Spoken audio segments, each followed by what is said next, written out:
네, 안녕하세요. 이펙티브 자바 생성자 대신 정적 팩토리 메서드를 고려하라 발표하게 된 유현우입니다. 저희는 객체를 생성할 때 보통 그 생성자를 통해서 생성을 하거나 아니면 정적 팩토리 메서드를 통해서 생성을 할 수 있는데요. 이 정적 팩토리 메서드는 디자인 패턴의 그 팩토리 메서드와는 조금 다릅니다. 생성자 말고 정적 팩토리 메서드는 왜 사용하게 될까요? 이 왜 사용하는 게 되게 중요하다고 생각을 하게 되는데 장점부터 알아보겠습니다.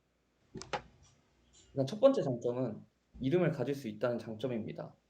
이 밑에 코드 블럭을 보면은 첫 번째는 생성자를 통해서 생성을 한 것을 볼 수 있고, 두 번째 코드는 그 정적 팩토리 메서드를 통해서 생성을 하게 되는데요. 생성자를 통해서 객체를 생성할 때는 이 클래스의 이름이 되게 중요합니다.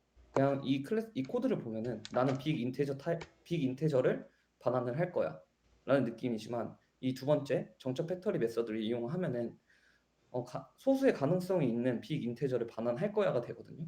좀 더 내용이 좀 더 풍부하기 때문에 가독성이 더 좋다는 걸 알 수 있습니다.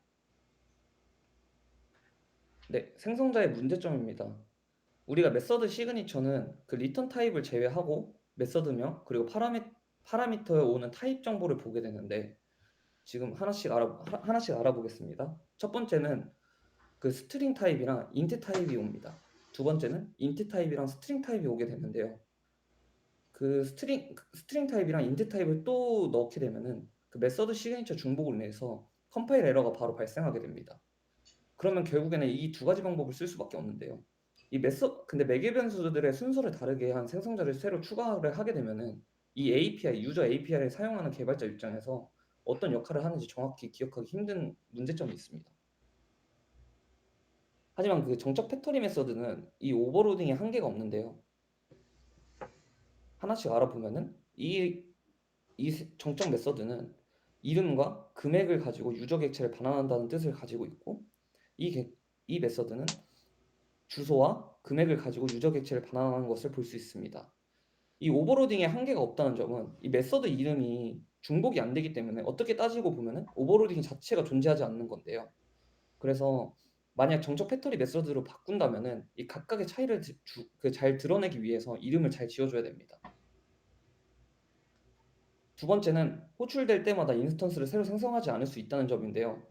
만약에 우리가 스프링에 대한 예시를 한번 갖고 왔습니다. 애플리케이션 컨텍스트에서 우리가 빈을 등록해 줄 때 이 서비스랑 리포지토리를 만약에 빈을 등록해 줬다고 칩시다.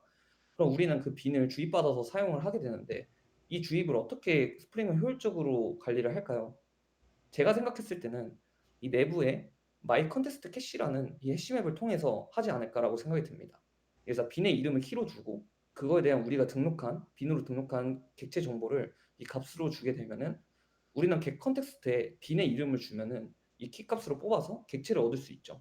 이렇게 되면은 이 스프링이 띄어지는 시점에 미리 객체를 다 초기화를 해주기 때문에 우리는 굳이 객체를 새로 생성하지 않고 로딩 시점에 생성한 거를 재사용할 수 있습니다. 이런 장점이 뭐가 되면은 이 생성 비용이 가장 큰 객체, 그러니까 연산이 많이 들어가는 객체, 그 유연산으로 이 객체를 생성할 때 연산이 많이 필요하다면은 이 재사용을 하기 때문에 성능을 올려줄 수 있는 장점이 있습니다. 세 번째는 반환 타입의 하이 타입 객체를 반환할 수 있는 능력이 있다는 건데요. 지금 인터페이스 카를 보면은 이거에 대한 구현체 슈퍼카가 있습니다. 근데 이 슈퍼카에서 반환 타입이 부모의 카죠. 그럼 우리가 지금부터 제가 클라이언트라는 말을 할 건데요. 이 유저랑 팀이라는 객체가 있을 때를 생각해 봅시다. 이 유저 입장에서 팀이라는 객체한테 너네 팀 중에서 제일 인기 있는 팀이 뭐야? 라고 그 메서드로 메시지를 보내게 되면은 이 팀의 입장에서는 유저 객체한테 어떤 팀이야? 라고 반환을 하게 되겠죠. 그때 이 팀에서 클라이언트는 유저가 되게 됩니다. 그러면은 슈퍼카를 사용하는 그 클라이언트 입장에서 부모 타입을 받기 때문에 이 타입이 슈퍼카인지 뭐 케이스리든지 BMW든지 상관없이 그냥 유연하게 설계가 가능하다는 장점이 있습니다. 네 번째는 입력 매개 변수에 따라서 매번 다른 클래스의 객체를 반환할 수 있다는 점인데요. 우리가 인터페이스에서 메시지 서비스라는 걸 두고 구형 클래스에 이 언어마다 다른 메시지를 주고 싶다고 합시다. 그렇게 따지면은 우리는 팩토리 클래스에서 이 매개 변수로 로케이션 정보, 그 HTTP의 어세트 정보, 뭐 KO, EN 이런 정보, 국가별 정보를 받게 되면은 그거에 대해서 구형 클래스를 반환할 수 있게 됩니다. 이때도 장점이 메시지 서비스로 반환을 하기 때문에 그 클라이언트 입장에서는 이게 코리아 메시지 서비스인지 잉글리시 메시지 서비스인지 알 필요가 없다는 또 장점이 있습니다. 그래서 이넘셋 클래스에서는 이넘 클래스 타입을 받게 되는데 이넘 클래스에 정의된 그 이넘 타입들의 개수가 64개 이하면은 레귤러 이넘셋을 반환을 하게 되고 더 커지면 전부 이넘셋을 반환을 하게 되는데 여기서도 뭐 자바 입장에서 성능을 최적화할 수 있는 그런 장점들이겠죠. 이렇게 효율적으로 사용을 할 수 있습니다. 또 이넘셋 말고 이넘맵이 있는데 이넘맵도 한번 알아보시면 좋을 것 같아요. 자바 8부터는 퍼블릭 스태틱 메서드 인터페이스를 추가가 가능합니다. 이게 무슨 말이냐면은 예전에 자바 8 이전에는 그 디폴트랑 그 스태틱 메소드가 없었거든요. 근데 이제 그런 게 생기면서 이 정적 메소드를 이용할 수 있어요, 인터페이스도.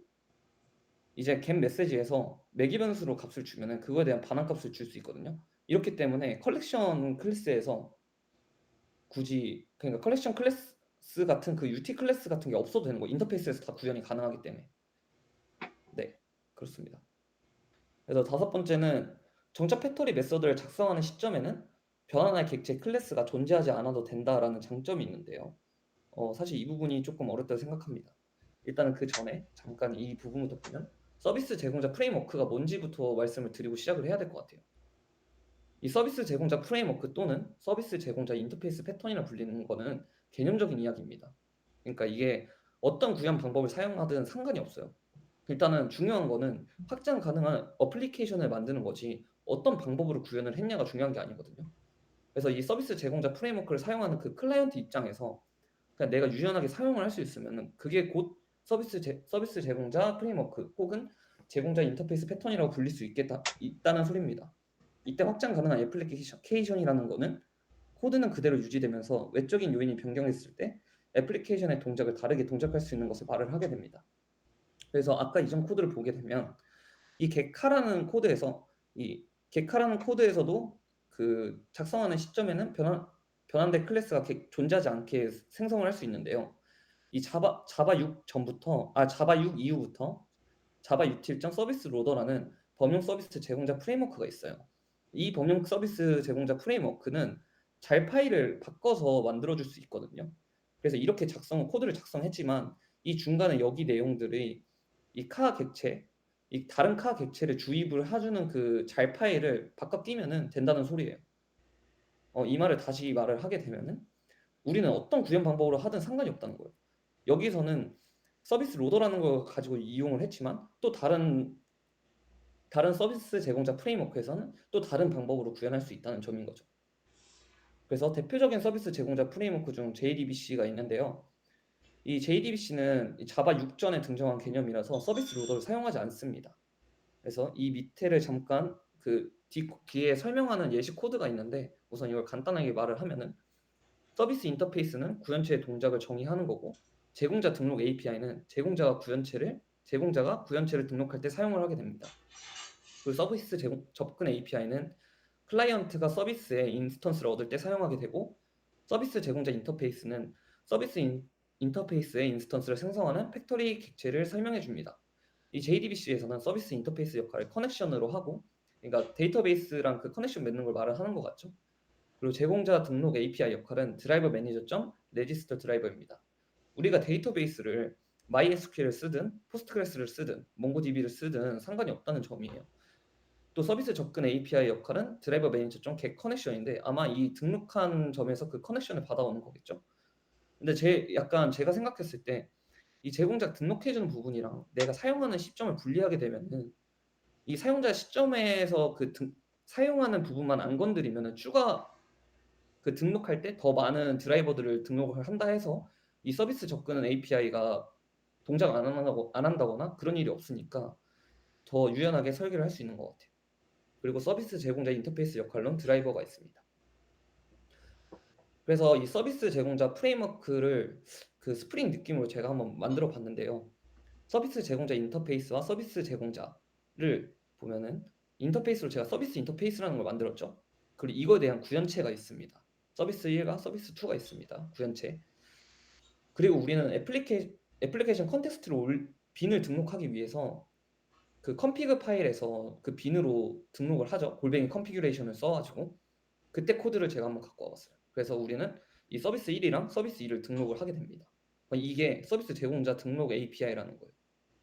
그리고 우리가 이 애플리케이션 컨텍스트에서 빈을 꺼내오는 그 과정, 그 클라이언트 입장에서 이 객체를 꺼내오는 그런 과정을 서비스 접근 API라고 생각할 수 있습니다.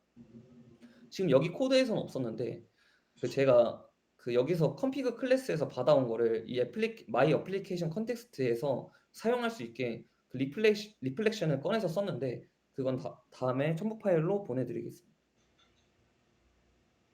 그러면 이제 정적 팩토리 메서드는 장점만 있는 게 아니라 단점도 있는데요. 첫 번째 단점은 상속을 하려면 퍼블릭이나 프로텍티드 생성자가 필요하기 때문에 정적 팩토리 메서드만 제공하면 하이 클래스를 만들 수 없다는 단점이 있습니다. 이 말이 뭐냐면 정적 메서드만 이용한 코드들은 굳이 인스턴스를 만들 필요가 없게 돼요. 그러면은 이 인스턴스를 누가 다른 사람이 실수로 생성을 할 수 있겠죠?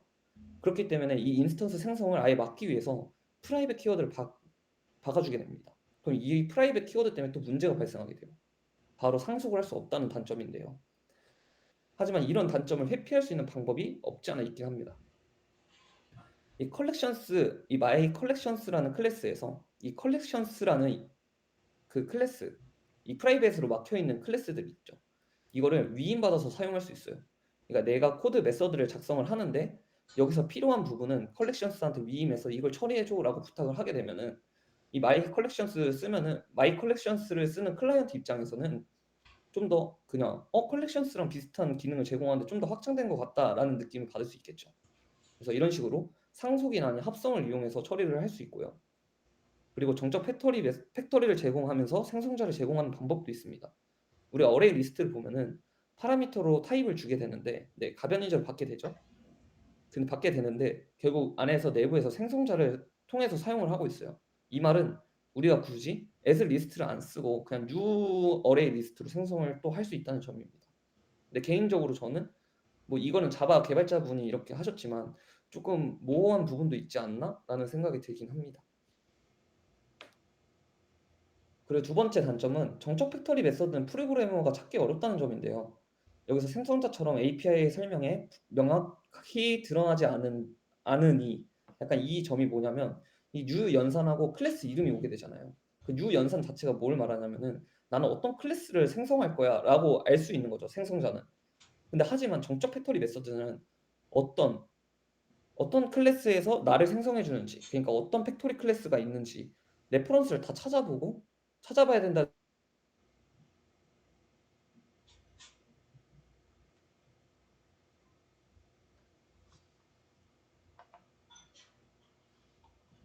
그래서 컨벤션이 있는데요. 그래서 여기서 from of 뭐 이렇게 매개문서 하나일 때 받아서 사용한다거나 여러 개일 때 받아서 사용한다거나 좀 더 구체적인다거나 이런 컨벤션들이 있으니까 이 컨벤션들을 이용해서 활용하면 좋겠습니다. 이건 이제 제가 이 발표를 준비하면서 찾아봤